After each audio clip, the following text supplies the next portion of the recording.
Assalamualaikum warahmatullahi wabarakatuh. Sahabat musbi yang dirahmati Allah, anjing merupakan hewan yang terkenal akan kesetiaannya pada sang majikan. Karenanya, hewan ini merupakan hewan yang cukup populer di dunia untuk dijadikan hewan peliharaan. Akan tetapi, untuk kamu yang beragama Islam, pastinya sempat bertanya-tanya, kenapa anjing haram dalam agama Islam? Padahal anjing adalah salah satu hewan yang paling setia pada majikannya. Simak ulasannya dengan menonton video ini hingga akhir.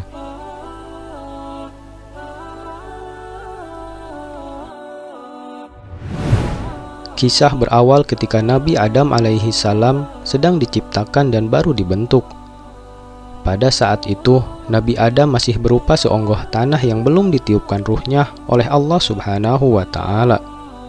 Saat itu, iblis yang masih di dalam surga mengetahui rencana Allah untuk menciptakan makhluk yang derajatnya lebih tinggi darinya. Dengan rasa dengki, iblis pun marah karena derajatnya disaingi oleh ciptaan Allah yang lain, yang terbuat dari zat yang rendah yakni tanah. Seketika, iblis pun mendekati makhluk tersebut atau Nabi Adam dan kemudian meludahinya, dan ludah tersebut jatuh ke arah perut Nabi Adam, tepatnya di area pusar Nabi Adam alaihi salam. Melihat hal tersebut, Allah pun marah kepada iblis atas perlakuannya. Namun hanya marah sebagian, bukanlah murka seperti ketika iblis yang tidak mau sujud kepada Nabi Adam alaihi salam setelahnya. Setelah itu, iblis pun dikeluarkan dari surga dan tertahan di gerbang surga. Bukan merasa bersalah, iblis pun merencanakan hal yang buruk kepada Nabi Adam alaihi salam. Ia pun berencana untuk merusak tubuh Nabi Adam dengan cara meminta bantuan kuda yang ada di surga. Namun, untuk memasuki surga, iblis pun tidak mampu karena tidak diperbolehkan dan dijaga oleh malaikat atas perintah Allah Subhanahu wa Ta'ala. Tidak habis akal, iblis pun merencanakan hal lain dengan meminta tolong kepada makhluk yang berada di pinggir surga. Namun tidak satu pun yang ingin menolongnya. Pada akhirnya, iblis pun bertemu ular yang pada saat itu ia merupakan makhluk terindah di surga, dengan mempunyai 4 kaki dan dapat terbang layaknya naga. Iblis pun menghasut ular tersebut agar memperbolehkannya masuk ke dalam mulutnya untuk membawanya ke surga dan menemui kuda. Dengan tipu daya iblis, akhirnya ular pun terhasut. Begitu bertemu kuda, iblis pun berkata melalui perantara mulut ular, "Wahai kuda, tahukah engkau bahwasanya makhluk yang hendak Tuhanmu ciptakan beserta seluruh keturunannya itu nanti akan menaiki punggung seluruh keturunanmu?" ujar iblis kepada kuda. Mendengar hal tersebut, kuda pun marah dan menuju Nabi Adam yang masih berupa tanah liat untuk menginjaknya. Namun Allah pun mengetahui hal tersebut karena Allah merupakan zat yang maha mengetahui akan segala sesuatu. Allah pun mencongkel bagian tubuh dari Nabi Adam yang terkena ludah iblis yang kemudian menjadi seekor anjing. Kemudian anjing pun mengusir kuda tersebut. Dari situlah mengapa anjing merupakan hewan yang setia pada tuannya, karena anjing sendiri pun diciptakan untuk melindungi manusia. Sedangkan mengapa anjing adalah hewan yang haram, karena anjing sendiri tercipta dari ludah iblis.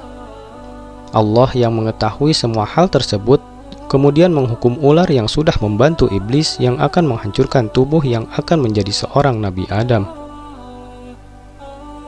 Allah pun menghilangkan kakinya dan membuatnya tidak dapat terbang, melainkan hanya dapat melata ataupun berenang di air. Walaupun ada beberapa dari mereka yang tetap utuh tubuhnya dan diturunkan ke bumi, dan mereka menjadi penjaga istana kerajaan iblis, seperti yang pernah Rasulullah Shallallahu Alaihi Wasallam sampaikan ketika beliau bertanya kepada salah seorang kahin atau penyihir dari orang Quraisy tentang apa yang ia lihat dari laut.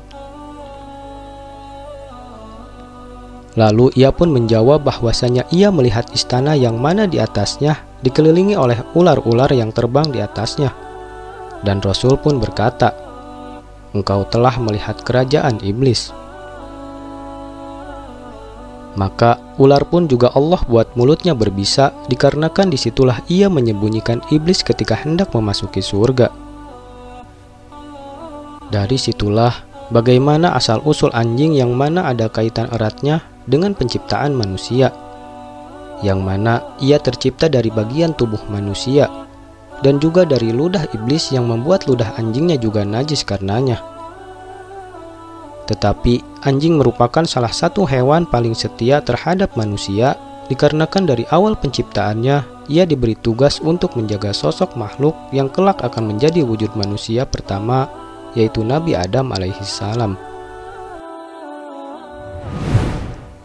Sahabat Musbi, itulah kisah asal muasal diciptakannya anjing. Namun kisah ini merupakan kisah Israiliyat yang tidak harus kita percayai kebenarannya. Kita cukup ambil hikmah dan pelajarannya saja dari adanya kisah ini. Semoga dengan video ini kita semakin bertambah pengetahuan akan luasnya kisah-kisah tentang agama Islam. Wallahu a'lam bishawab. Wassalamualaikum warahmatullahi wabarakatuh.